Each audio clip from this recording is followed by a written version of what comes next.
आज अपन class ninth का science का चैप्टर नंबर 1 जिसका नाम क्या है, मैटर इन आवर सराउंडिंग्स। इस चैप्टर को इंट्रोडक्शन को पढ़ेंगे और इस चैप्टर को पढ़ना शुरू करेंगे। तो देखो, इस चैप्टर को पढ़ने से पहले कुछ पॉइंट्स है जिनको हमें समझना क्या है, बहुत जरूरी है। तो पॉइंट्स टू बी अंडरस्टूड में मेन पॉइंट्स में सबसे पहला चैप्टर का नाम ही क्या है, मैटर इन आवर सराउंडिंग्स। इसका मतलब क्या है, सराउंडिंग्स यानी अपने चारों ओर।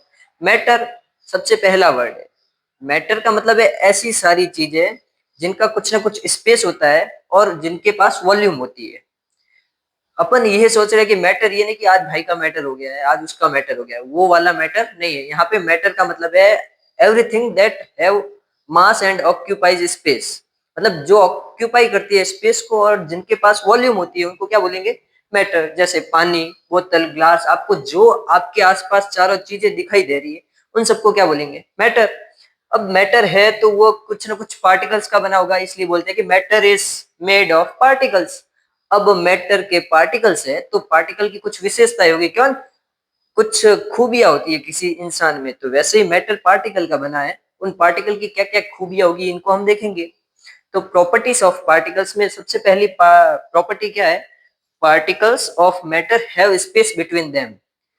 मैटर के जितने भी पार्टिकल्स होते हैं इनके बीच में कुछ ना कुछ जगह रहती है, ये पक्की बात है। इसको एक एक्सपेरिमेंट के साथ देखें तो जैसे अपने पास एक मेजर्ड किया हुआ है 200 ml वाटर। अगर मैं इसके अंदर कुछ सॉल्ट की क्वांटिटी को क्या कर दूं, मिक्स करता जाऊं, मिक्स करता जाऊं, मिक्स करता जाऊं, मिक्स करता जाऊं। अब जैसे मैंने कुछ सॉल्ट को मिक्स किया है, लेकिन मिक्स होने के बाद भी अगर मैं देखूंगा कि यहाँ की लाइन 200 ml तक ही है, इसका मतलब क्या है, जो इस लिक्विड के अंदर स्पेस था उस स्पेस को इस NaCl ने क्या कर दिया, कवर कर दिया है। इसका मतलब फर्स्ट लाइन प्रूव होती है कि particles of matter have space between them. इतना समझ आने के बाद अपन देखते हैं कि ये जो मेटल के पार्टिकल्स हैं मूव करते रहते हैं। इसमें एक अच्छी सी टर्म आती है, डिफ्यूजन।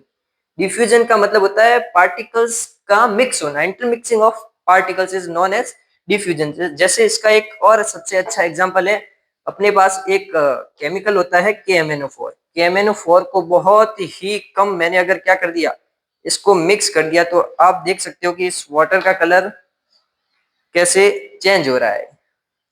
आपको पता चलेगा कि धीरे धीरे, मैंने इसको मिक्स भी नहीं किया है, इसके बावजूद भी इसके पार्टिकल्स क्या हो रहे हैं, धीरे धीरे डिफ्यूज हो रहे हैं।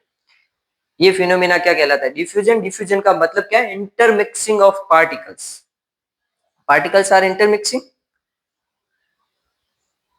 और नेक्स्ट है attract each other. Particles of matter attract each other. जैसे अपने पास एक एग्जांपल है, ये अपने पास एक सॉलिड बीकर है। इस बीकर को मैं तोड़ने की कोशिश करूंगा तो ये मेरे से नहीं टूटेगा। इसका मतलब क्या है, इस बीकर के जो भी पार्टिकल्स है वो बहुत मजबूती से क्या कर रहे हैं, इसको चिपकाए हुए रखे। इसका मतलब है फोर्स ऑफ अट्रैक्शन इसमें क्या है, बहुत ज्यादा है। तो इसी को आगे हम डिस्टिंग्विश करते हैं सॉलिड, लिक्विड और गैस। मतलब states of matter are solid, liquid और गैस। और फर्दर अगर हायर क्लासेस में जाती है तो प्लाज्मा भी आती है, बीईसी, बोस, आइंस्टाइन, कंडेंसेट भी होता है। लेकिन पार्टिकल्स ऑफ मैटर में हमारे 9th क्लास में क्या है, सॉलिड, लिक्विड एंड गैस। हम इसे पढ़ेंगे और पढ़ने के साथ अगर आप एक्सपेरिमेंट करके समझोगे तो और अच्छे से समझ आएगा। सिर्फ टॉप करना एक बच्चे का मकसद नहीं होना चाहिए। बच्चे का मकसद होना चाहिए कि उसको चीजें समझ आए, वो समझ के आगे अपनी सोसाइटी को कुछ ऐसी चीजें बता सके कि सिर्फ मैं रट्टू तोता नहीं बना हूं, मैंने कुछ सीखा है, कुछ समझा है और मैंने सोसाइटी को कुछ डिलीवर किया। तो नेक्स्ट टॉपिक में अपन देखेंगे कि इसमें क्या क्या पॉइंट्स आगे ऐड होंगे। जुड़े रहिए डेसर्ट एकेडमी के साथ।